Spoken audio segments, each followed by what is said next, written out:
Hey everybody, it's Jane Johnston with the Briar Hill Group at Remax Camosun. I'm here with. Hey everybody, it's Andrew Plank. It says backwards. There we go. Thank you. How are you doing?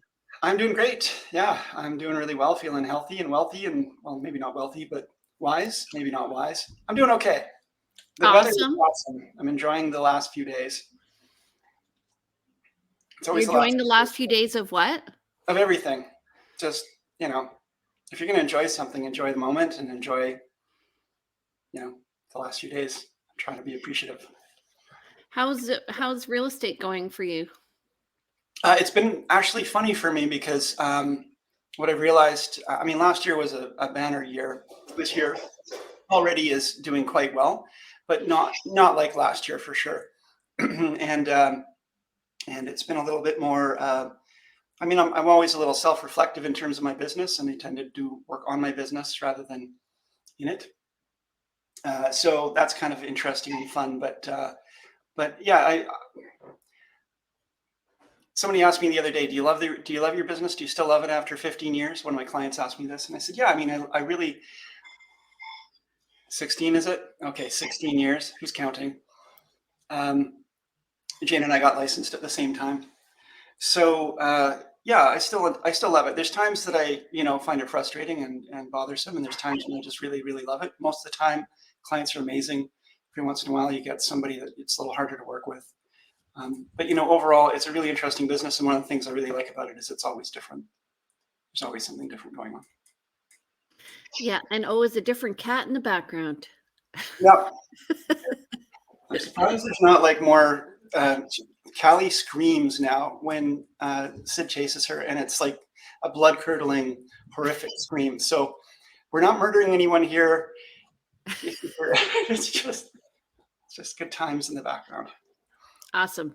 Yeah. Okay, well, why don't we go over the market first and what the update is, and then we'll talk about how shifts are happening in real estate and what that means, how we're perceiving it, whether or not it's actually happening, because often what you and I perceive may not be the reality, although in the past we have been on point. So let's we have been wrong, but we're more often right than wrong.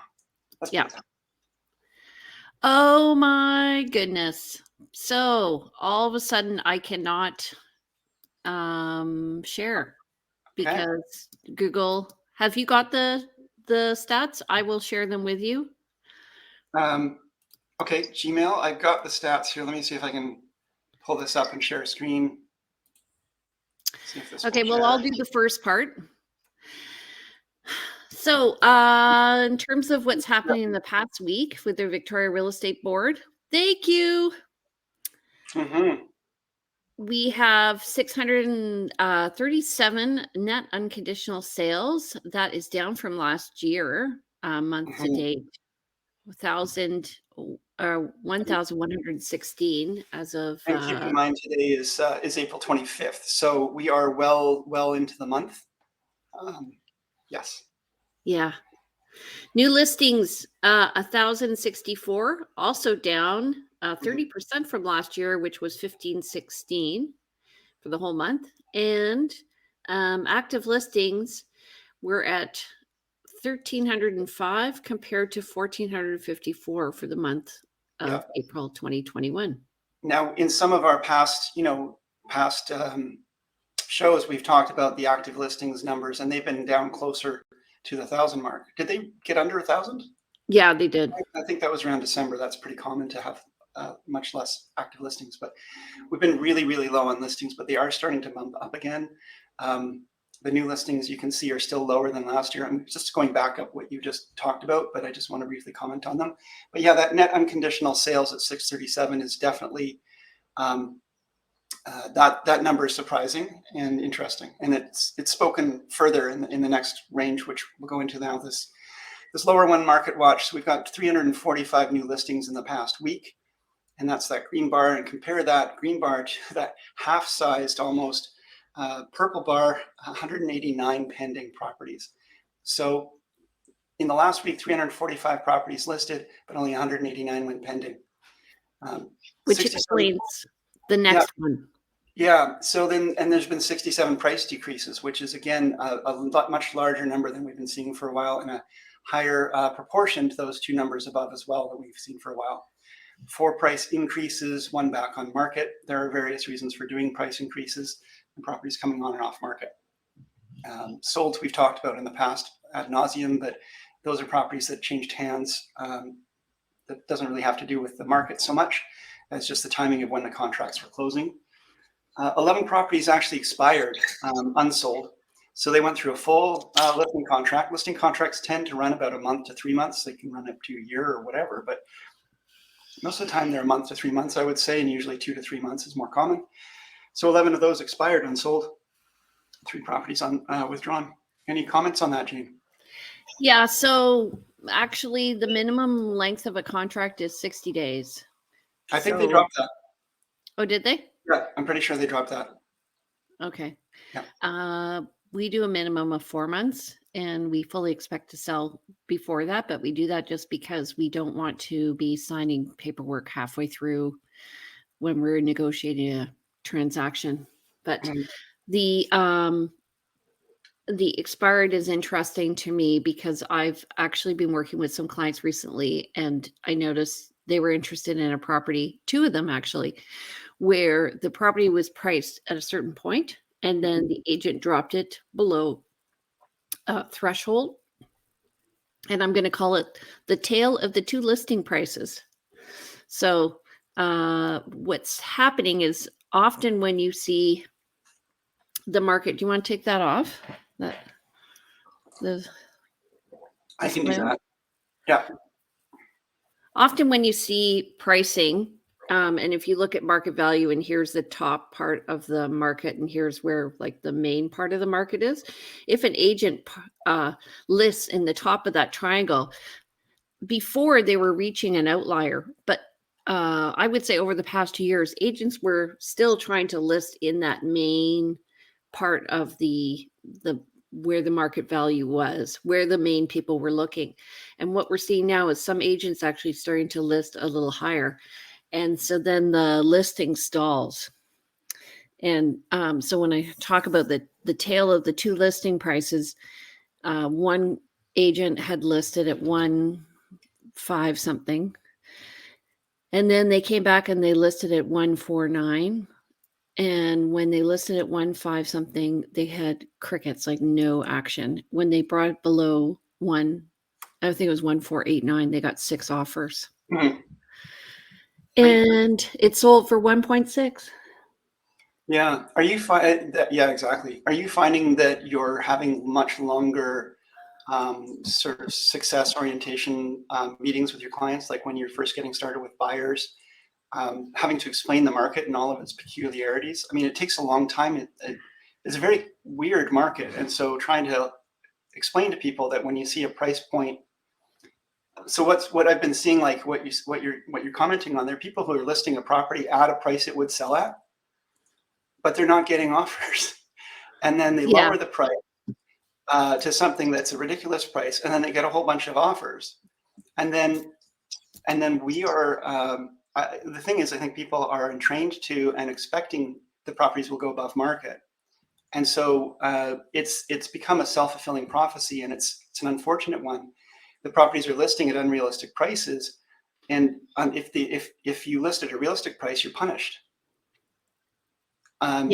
So it's hard because the basic consumer says, why are people listing at these ridiculous prices? Well, we're punished if we list it at the price it would actually sell for.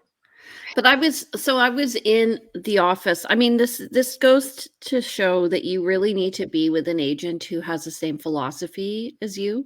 Mm-hmm. Because I was in the office the other day, and this agent was proving a very good case about why you should list higher and negotiate down. Mm-hmm. And I'm like, I totally disagree. I mean, to their point, it was you should be listing where you think that is your reservation price, where your reserve price, where you're not going to go below. I agree. That's what I suggest to clients too. Yeah. But so if there's a price range, don't list at the top of the range. You're going to be punished. Price at the lowest price you'd actually be willing to accept. Yeah. But at the same time, then I'm involved in other listings where there's still 12 offers because and the 6 offers, I mean, that was a difference of 3%. The list price was a difference of 3%, and they got $100,000 more. Mhm. Sorry, they got $100,000 more by When they getting. went down 3%. I see. Yeah. So you just have to look. What I do is I go look and see what's listed, where it's listed, where the activity is happening. And talking about being punished, I actually lost a listing because they want to list in August. And I'm like, well, I can give you a strategy, but I'm not giving you a price. I can give And you a price right now, but I don't know what the price will be in August. and you lost the listing because of that. Yeah. Wow. Yeah. I mean, people want information that they can dig into, I guess. But I mean, we can't predict what's going to happen in August. And if we give a price for August and the market changes dramatically and you're still stuck to that price, that's going to be problematic for everyone. I mean, that goes back to what I was saying earlier when you said, how's my day? I mean, you've got to live in the moment and you've got to live in the market at the moment. We could do a market analysis for a client. And this is what we're going to be talking about today. You could do a market analysis for a client and the market is telling you this, and you look at all the past and it's telling you this, and then the market could turn on a dime. And then you on the market for 2 weeks, 3 weeks, a month, and your client's saying, why haven't we sold? And you're saying, well, the market's shifted. You say, but you told me this price. The market's shifted. So the one thing that I really learned from COVID was that the market can shift on a dime. Yes, and both ways. And this is the thing that I'd like to just sort of touch on. We're going to talk about, I think we're talking about the market today, but um, right now it looks like there's some sort of shift coming in the sense that there's been a change in consumer sentiment. There's been a change in more listings coming on. Actually, I want to go back to that slide for a moment, but it's been more listings coming on. With COVID, we dropped off a cliff when COVID first hit, and the market went way down, but then it rebounded really rapidly. And so we can't take the last week and make a future prediction about it. We can talk about probabilities, we can talk about what might happen, but we can't really say for sure. You have to be smart. Yeah. I want to go back to this screen that we were just looking at, because I want to comment on one other thing when we look at these stats. And Jane, I want your comments on this, but it occurs to me when we look at the new listings at 345, green bar, and the pendings at 189. You know, this new listings, what happens is in this market, and what we've been talking about somewhat, is people are listing low and waiting a week to look at offers, 5 days, 6 days. So the fact that there's 345 new listings came on this week, 189 went pending, those 189 went pending were from the week before of listings. So if next week we see closer to 300 sales or so, that's going to be because it's catching up from this week. What do you think of that? I think you're overanalyzing it, but yes, I agree. Well, the thing is, because this is spring and this is when people are bringing properties to market. And Okay. so there's a lot of marketers. This is a big spike at 345 over what we normally see as well for properties coming on market. I agree. And if you were to look at the market over the course of the year, you will see that there's a natural fluctuation. And what Andrew's saying is right now we're seeing uh, an abundance of listings coming on. But when we're looking at the pending is then showing what happened a week ago. And so we're really a week behind. The data on one is a week behind the other. However, that being said, there are bully offers that are still happening. And so we can't sort of generalize one way or another. Personally, I always try and list above or before April and May, because that's when the peak of listings just naturally happens. If you look at how fast the market's going and what you're talking about, list to sale ratio, Mhm. that's more something that happens in February. Things will start to slow down because now, if, for instance, I took a client out on Saturday and they wanted to see 7 properties and we got in to see 6. So then what happens is the mindset of the buyer is, you know what? I have choice. I'm going to wait. Whereas Yeah. before it would be like, I want to see 6 properties and we get to see 1. And so then they have to write on it. And there's also like the mindset of the buyer themselves, like what is it that you're pricing and how many have just sold and how many of them are out there and what are the options and where does it fit in the main scheme of thing when you're looking at pricing? Because sometimes you're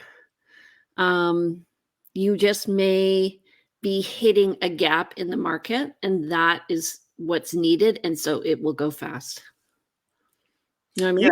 Yeah, I've seen, and this is an interesting thing. You gave the analogy of like early, right at the beginning of this talk, you gave the analogy of like, um, stalling, and there's a couple of analogies I like to use about, so if the market's an airplane and it's going up, and you're trying to buy, you're trying to align your own airplane, your airplane's coming into alignment, your home is your listing is the airplane, and you're going to try to stay with the market, then you're generally going to, sell. But if you try to like go a little bit steeper, there's a chance you stall, you get too high above the market, and you're just going to sit there and get lost behind and fall down. And you're going to have to come down below price point. So it's just not wise to try to, overcome the market. I think Yeah. I lost my plot there, but Well, the thing is that because there's a lack of optimism and people are seeing the interest rates going up, is that the shift is happening because the mindset is that people are thinking we've reached the peak. And generally we peak and then we level off and then we go up and then we level off.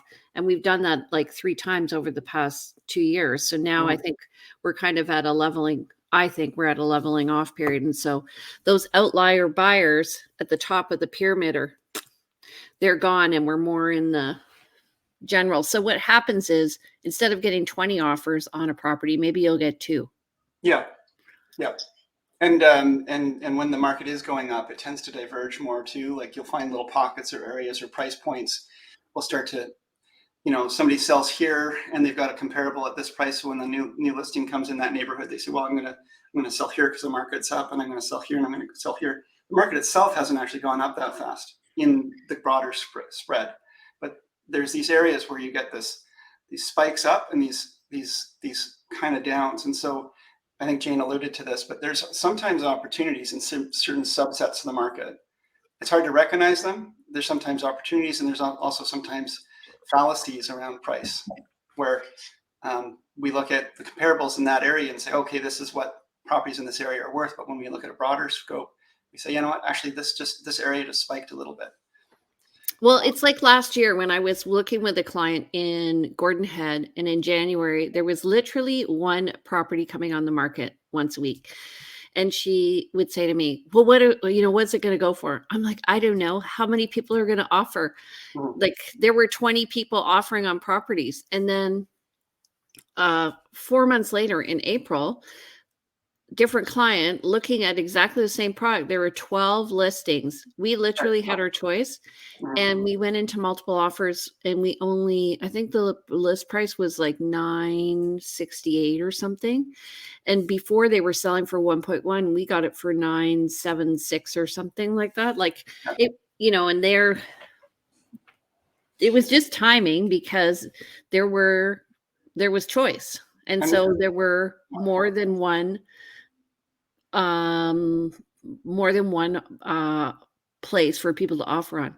And this is the dilemma for most buyers, is because they think, well, and I've seen buyers completely lose out from this, waiting a year to buy. The mindset is, there's no selection now, so maybe there'll be more selection later, and I can get a better price later. You may have more selection later, but if the markets continue to go up, you may have been priced out of the market. But people want to wait to see that. So there is a bit of a dilemma there. Yeah, so Yvonne, who is a stager, she's in Calgary. She says, does it change the mindset of the seller that they now feel they need to present it better instead of thinking they can sell as is? That's what I heard a lot. It will sell anyway. And I agree. So Yvonne, like speaking to somebody who does what you do here in Victoria, when the market's going fast, they tend to have less work. And then when the market goes slower, they tend to realtors tend to employ them because and sellers tend to employ them because they want the house to show perfectly. And I've always been of the opinion, stage your house because Yeah. I mean, the thing is that regardless of the market, sure, everything will sell in a certain market, but if you want to get the absolute top dollar and your place is staged and looks better than everything else, it's still going to pay more than pay for itself. yeah, But and I think there's you an never attitude that everything sells and I'm going to get above my asking price. So why am I concerned about it? But it's an investment and you'll get more. So yesterday I was doing a market analysis for a house in Langford, and I was looking at the different listings and sell prices, and I noticed that the ones that were selling very high were presented very well. Mhm. And the ones that weren't, they were essentially the same house, but they just weren't presented well. And so, yes, absolutely, you do need to stage. And Yvonne is an amazing asset. So please connect with her if you live in Calgary. Yvonne Lanstra, Lanstra. Does she have a company name or a Yeah, website? she does. I'll find it. Okay. She was a guest on Yeah, our show. yeah, that's right. Um, Anyway, I want to go back to the thing you were saying about listing before the market hits the most activity. You said, you like to list in like, March or April before you kind of get into the other stuff. I like to use another analogy, which is fishing. If you put your hook in the water before the salmon are coming into the inlet or into the bay, then you're going to catch the salmon when they arrive. And the buyers are the salmon, of course, and they're coming, as we know, in the spring. But if you put your hook in the water after they've all gone, which is going to be, you know, July, August, they're off in Mexico, not Mexico, but they're off, enjoying the lake. Uh, there's not so many buyers. It's just not the same time. So don't put your hook in the water before. You don't want your hook in the water too long. The bait gets stale. But hey, come on. Let's expand on this. But you know what I mean? Like you can't catch something if the fish aren't there, and the fish are the buyers, and you've got to put your hook out there. You've got to put your home up for market, and the more attractive it is, staged, for example, the more nibbles you're going to get. okay, so we're talking a lot about listings, but what about buying? Mm-hmm. What so now that we're talking about shifting, I have a tip for people. Wait until the day of offers before you figure out your price on your contract of purchase and sale. Before you wait until you're going to make your offer. But I mean, you still need to do some research into the market and look at comparables and all of that. So you're just saying you've done the research, but on that day is when you select the price, the final price. And so you're talking more game theory, like I'm going to select my price based on, okay, how many other offers are there and how many other properties are up for offers this day that are comparable, and um, you know, how am I feeling today? And how ask the listing agent how many offers are in. Yeah. The problem is you get everyone standing on the sidelines waiting to find out, and so I find that can be a difficult strategy to do. I sometimes ask my clients to prepare two offers, actually often. And one is, the assuming you're not competing, which good luck. But assuming you're not competing, let's put that offer forward and let's get that offer started right off the bat. And then we can put your offer in play. And then the other agent, the seller, the listing agent can get out to the market and let everyone else who's interested know there's an offer in play. That may actually get some people who are on the fence to not offer. Yeah. And then if you find out you're competing, then you submit your second offer. Now, one time that almost bit me because I told the agent repeatedly, if you get another offer, let me know and we'll improve. This is our, first shot across the bow. And that agent saw our offer and thought, oh, that's so low or whatever, because it was an asking price. That we weren't going to be in the running. So then her business partner called me to say, look, we've got another offer. I was like, okay, great. And we submitted an offer and we won it. Yeah. But for the most part, I find that strategy is a strategy I like, because for one, I don't want to be waiting till 2 p.m. on the Tuesday to find out there's now 1, 3, 5 offers and make my price strategy based on that. Well, I do. Mm-hmm.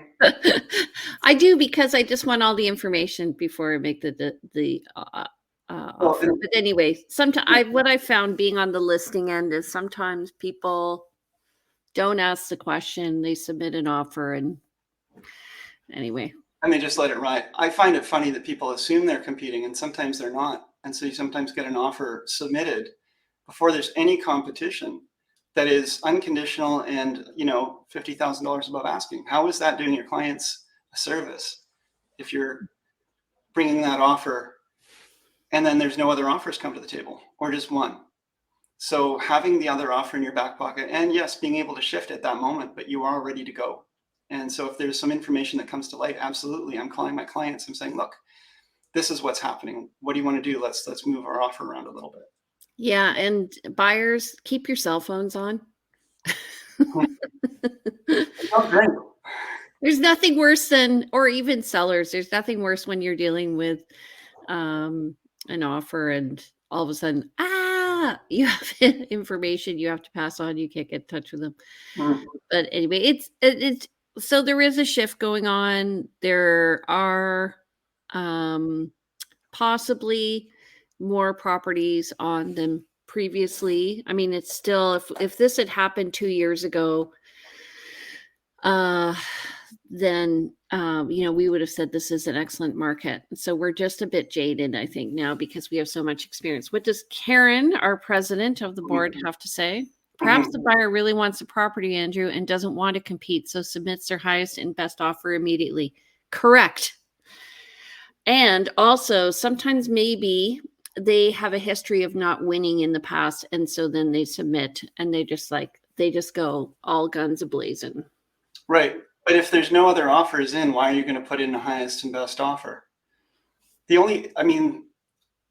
The reason for making a really, really good offer, and we see this we're talking about when people are holding off offers till like Tuesday or Wednesday. If you're looking at a property that's just listed and they're not holding offers off, then absolutely there's a strategy and a benefit to making a really good, acceptable offer that the seller doesn't have to take too long to think about.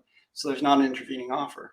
I'm just saying that if they're looking at offers on a certain date and time, and especially in a shifting market that we're talking about, there could be that nobody else comes to the table. And so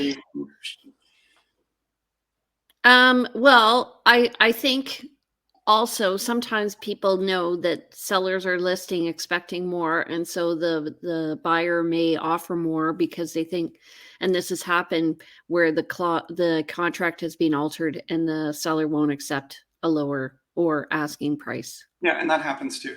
And that comes back to getting that information from the listing agent, from talking to your clients, them making an informed decision. It's ultimately their choice, talking it through. Okay, so let's think about preemptive offers. They often come in substantially higher and try to stop other offers. Yes. Yeah, absolutely. And so what a preemptive offer is if you say you're going to look at an offer on Thursday and then Tuesday an agent submits, or even sometimes they do it on like the Wednesday night. So it's just a little before everybody else, and it's getting in there and catches everybody off guard. And the purpose of the preemptive offer is that it will allow the first buyer a bit of an advantage, because everybody else will be playing catch up. Potentially. Or it entices the seller just to work with that offer right away. If it comes in Wednesday and they're looking at offers Thursday, it may not, and the seller's already aware of how much activity there's been. If they've had only 3 showings in the last week and somebody brings a preemptive offer well above asking, they're going to probably look at that pretty seriously. If they've had 35 showings, it might be a little different. Well, a preemptive offer is also being something where it's usually over asking. This is what she's saying. Mm-hmm. So Yeah. Karen, maybe you can comment if that's right.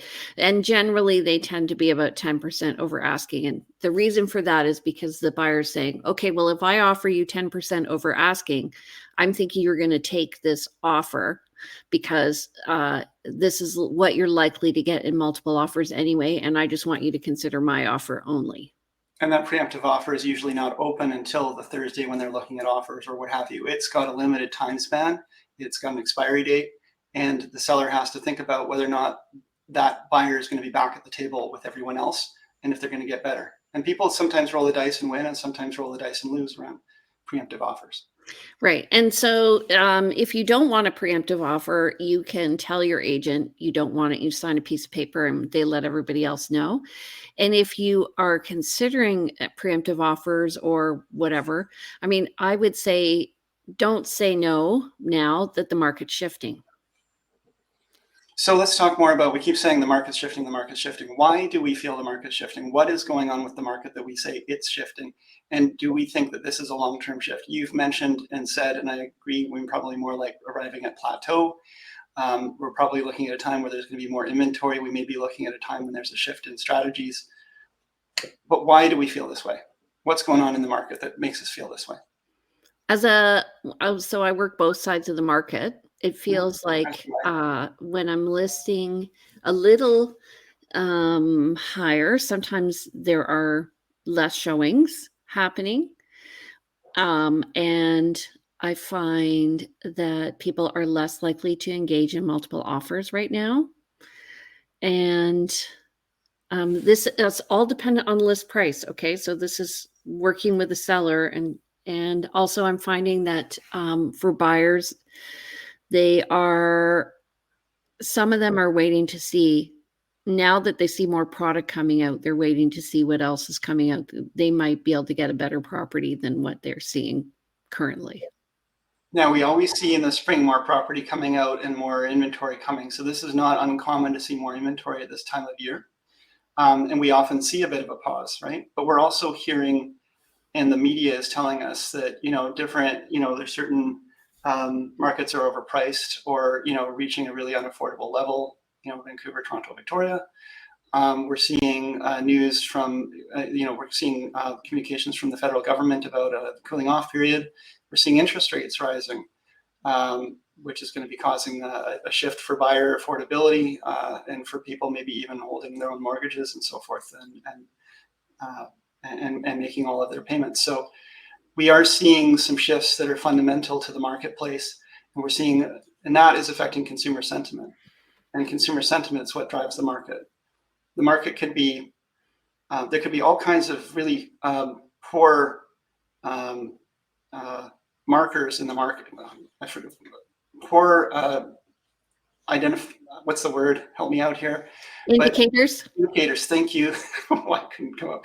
Poor indicators in the market. But if consumers are still raring to go, prices will continue to go up, and vice versa. But I think we're looking at a time where there's enough messages out there coming to the consumers that we're going to start seeing some shifts. Yeah. And I would say, like, over the past 2 years, definitely one thing I've learned is what we're experiencing here in Victoria is not unique. It's all over the world. And, the price point may be different in different communities, but the shift over the past 2 years has been the same everywhere.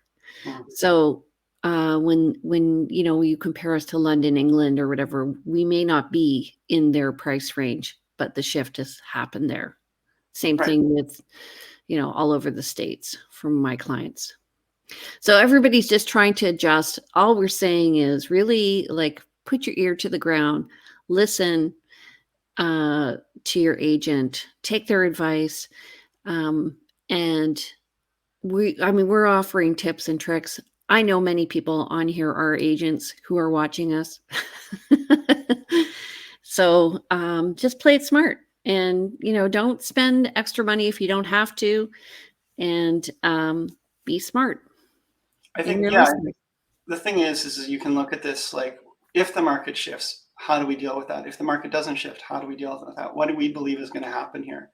But there's different strategies that are going to come about based on different markets. Karen says, do you want to post that? Sure. Based on the last month's sales to list ratio and now this month's sales to list ratio and the amount of showings and multiples on each property, but as Jane says, price point is a determining factor. It would appear the market is leveling out. Other markets are also experiencing the same. I love to hear you. That's a big compliment. So the real estate board puts out monthly stats, which we actually don't usually comment on the monthly stats. Well, we do actually once a month. We bring our synopsis. We comment after we read your comments, Karen. Karen does have a write-up once a month that she talks about what's going on in the market. We're glad to hear that she's listening to us. Yeah. I do think though, anyway, just, nothing lasts forever. I have lots of clients who have been very discouraged on the buying side, and nothing lasts forever. And, I always say, anyway, it's probably a bad analogy. The best time to plant a tree is now. What I'm saying is establishing your roots. So if you're going to buy and hold, it's always a good time, because just historically the market has never dropped, and it's a good investment. And this may sound self-serving, but you know what? Even if the market is level or even dropping, it's not necessarily a bad time to be buying a home. In investing, they talk about dollar cost averaging and all kinds of things like that. You're obviously not dollar cost averaging on houses. You're not buying a house every month.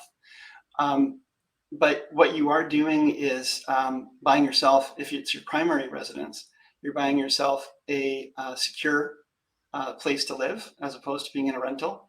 You're buying yourself an investment that you start to pay down. And yes, people have come to expect and almost feel they deserve, a 10%, 50%, 25% rise in the value of your home every year. And so it's part of their bank account. But there are other reasons for buying a home. And when the shift comes again, you don't know when it's going to happen. And the rise starts to happen again really quickly, and the selection is diminished. When I have seen the market, I'm sorry, I'll get off my soapbox in a minute, but when I've seen the market shift to being lots of inventory and buyers being like so scared to buy, and there's so much inventory and they're afraid they can't make a selection because they've got an abundance of choice. And yet this is the best time to buy the best home on the market, because you're not competing with people and you can get the best area, the best price. Right now, you can sell anything on a busy street corner with a rotting foundation and mold in the attic, and people will compete to buy it. Yeah. So the other thing to think about is when you don't have a choice is don't buy for the sake of buying, because you talk to your agent about resale value. Yeah. You need to know what your 3 to 5 year plan at minimum is. Okay. So have you got new listings coming up? Do you want to talk about them? I actually do. I don't have anything right now coming to market. No, I'm mostly working with buyers, and this has been an interesting time to be working with buyers. So I'll let you talk on your folks. If you want to list a home, I'd be happy to help you. My dance card is not full right now for listings, but for buyers, I've got a pretty wide swath of buyers. Okay, so I have a half duplex. We actually just got an accepted offer yesterday. We reviewed offers last night. So it was a 4-bed. It's actually really a 3-bed, 2-bath with an extra room downstairs, and was priced at $799. So we have conditions till Thursday. And then I have another listing that just is coming on the market today. It's a 2-bedroom, 2-bath townhouse on Vancouver Street, 422 Vancouver Street. And that is $699. And it's priced the way it is because it has a low contingency fund of about $8,600. It's self-managed. It's beautiful. The owner has done a great job of renovating it, and it has secure underground parking and a little workshop in its storage area. Any pets allowed? Yeah. Dogs and cats allowed. Standard rules. I've got buyers looking for a place for 3 dogs. You might be able to get it. You could probably ask for a vote because it's informal. Okay. It's only 4 units in Strata. Okay, so then, and then I've got a 2-bedroom, 2-bath condo in Sydney, right on the water by the Marina Park Marina. And that's on White Birch, and that's going to come on at the end of the week at $699. And it's got a deck And I was like taking video yesterday and last week, and I'm like, I love this place. Nice. And I have another listing coming on. It's a rental. It's a character home from the 1860s on Rockland. And I don't know the price of that yet. It's 3 bedrooms in the main house. Beautiful. Over height ceilings. And then it has a suite in the back, and it has a double car garage. A trifecta Sounds listing. like a nice home. Yeah. So now this is a lot of properties coming on market. I mean, very few for me, but quite a few for you. None for me this week. But you'll often have 1 or 2 coming to market. Now you just spouted off 4 or 5. 3. 3. Was it only 3? Oh, that sounded like more. You took some time to explain it. Oh, I have another condo. It's a 1 bedroom. Karen says she's happy to help me purchase that place, Jane. It is beautiful. Anyway, it's number 3 at the Argosy, which is right beside Marina Park Marina. $699. Okay. I have a 1 bedroom condo on View Street, which we did list. We've just taken it off the market. We're going to be putting it back on the market next Monday. Just the tenant wasn't feeling well. So, and that is at $398. And it's rentable. It's a great price. Yeah. What about needs and wants? Needs and wants? Well, I mean, I need a townhouse or similar. I'm not going to find a home in this price point, somewhere under probably 800,000. But it allows 3 dogs. I need a home, essentially 2 bed, 2 bath or more, with a basement or some sort of space for folks to practice their drums and play guitar. And that's under, I'd say, 1.1 to 1.3, depending on what it's got. I've got a buyer for a sort of starter condo around, 1 bed, 1 bath, must have a balcony, in-suite laundry preferred, but not necessary, up to about 520. And then another client, similar configuration, must have in-suite laundry, must have allowed dogs, up to 525, 535. Pretty much anywhere in the core. Got folks looking for a farm. I've got, you name it. I've got people looking for it, but those are kind of the current ones. Yeah. Okay. Well, I'll keep my eye open for you. Thank you. All right. So next week we're going to be at the end of the month. So we're going to do our stats update for year to date for the first quarter. Exciting. Okay. Yeah. And if you have questions about the market in general or want to see some more stats, thank you, Karen. Yes. Thank you for watching. And so how do they get in touch with us? Sure. Well, they can reach me. You can reach me at 250-360-6106 or info@andrewplank.com is my email. You can check out my website, andrewplank.com. There's a great bio there. Or if you're an agent watching us, just touch base me. It's how we communicate as agents. Yeah. And if you want to reach me, hold on. I just got rid of that. My name is Jane Johnston. I'm with the Briar Hill Group at Remax Camosun. My number is 250-744-0775. My kids memorized that by the time they were 5 years old. My email is briarhillgroup@gmail.com. And you can visit us at vancouverislandtime.com to see all these videos, or you can visit my website at briarhillgroup.com to learn about buying and selling homes in Victoria. Don't forget every week to subscribe. All right, you guys. Have a great week. We'll see you later. Thanks, Andrew, again. Love chatting with you. Yeah. Take care. Bye. Bye.